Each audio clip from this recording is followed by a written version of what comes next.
She was a young and beautiful actress, married to a famous Hollywood director and about to have their first child, until evil struck her down.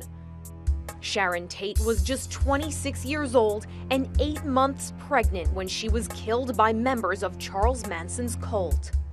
5 persons, including actress Sharon Tate, were found dead at the home of Miss Tate and her husband, screen director Roman Polanski. The story is being revisited once again in Quentin Tarantino's film Once Upon a Time in Hollywood, with Margot Robbie playing the slain star. Tate was born in 1943, a bright-eyed girl from Texas with dreams of going to Hollywood. She started her career as a model and landed a recurring role in the television show The Beverly Hillbillies. Well, howdy to you. You're Jethro, aren't you? Yes, ma'am. You hear any music? No, should I? Oh, yeah. I should too, but I don't, darn it. Well, if you'll wait, I'll hum something for you. Her first big movie role would come in 1965 when she was cast in Eye of the Devil. Christian and I were playing on the roof at home and here when we were far younger than they are. She then auditioned for a comedic horror movie called The Fearless Vampire Killers in 1967, which was being directed by Roman Polanski. The film was panned by critics, but love blossomed between Tate and Polanski, and they married in 1968.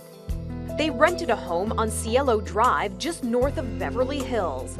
Tate also appeared in The Valley of the Dolls, based on the best-selling book. Sharon Tate as Jennifer. She took the blue pills. Oh, to hell with them. And honey, let's face it, all I know how to do is take off my clothes. While her star was on the rise, so was another force, cult leader Charles Manson. On August 8, 1969, he instructed his family of followers to kill everyone at the home of a record producer who once rejected him as a client.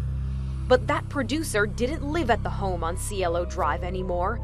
Sharon Tate and Roman Polanski did. That night, Polanski was out of the country working on a film, while Tate was home with friends awaiting the arrival of her child. 3 Manson cult followers entered the home and violently killed everyone inside, including Tate. Manson and 3 followers were convicted and sentenced to death, but their sentences were later commuted to life in prison when California overturned the death penalty in 1972. Polanski, meanwhile, has been living outside the U.S. since 1978. He has been evading authorities since fleeing charges that stemmed from an illegal sexual encounter with a 13-year-old girl. Because he could face prosecution if he returns to the U.S., his lawyer says he has yet to visit Tate's grave.